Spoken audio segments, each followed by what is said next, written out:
Burada bir Türk əskəri uyuyub. Biz onu hər zaman ziyarət edirik, hər zaman onu yad edirik. Qürur hissi duyuram ki, mən bu kişinin Türk əskərinin nəvəsiyəm.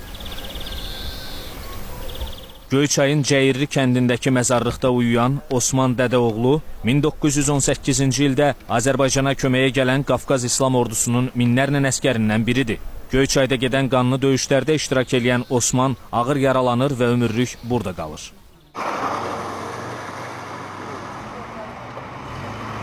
Onlar Bığır, Göyçay, Qaraməryam ərazisində güclü döyüşlərdə döyüşüblər. Ağır döyüşlər zamanı atam ağır yaralanır, öz əskərlərdən ayrı düşür. Atam danışırdı ki, yəni bütün Azərbaycan xalqına zülm edirdilər. Uşaq, qoca, qadın bilmirdilər. Hamısını qınızdan keçirdirdilər.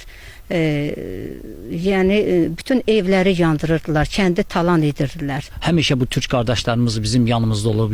100 il bundan qabaq da olub. İndiki 44 günlük müharibədə də yanımızda oldular. Azərbaycanda gedən müharibələrdə babam könüllü vuruşub. Babamın onda 28 yaşı olub. Atam öz doğmalarına qovuşa bilməmişdi. 84-cü ilə qədər ancaq məktub vasitəsilə onlarla əlaqə saxlayırdı. Atam dünyadan gedəndə uzun uzadı çölə baxardı. Yəni doğmalarının həsrəti ilə gözlərini bu həyatdan yumdu. 2004-cü ildən məktub yazmağa başladıq. Məktublaşdıq. Oradan babamın qardaşı oğlu Səbri Dədəoğlu ziyarətə gəldi. Öz əmisinin məzarını ziyarət elədi. Burada qaldı.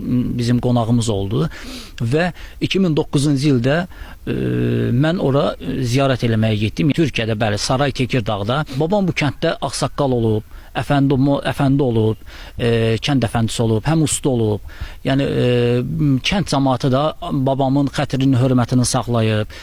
Necə deyirlər, bir ağsaqqal kimi, bir böyük kimi xeyir və şər işlərdə onu başa çəkiblər. Qeyd eləyək ki, Osman Dədəoğlu 1984-cü ildə 94 yaşında vəfat eləyib və Türk əskərinin məzarı bugün də sakinlər tərəfindən ehtiramla yad olunur.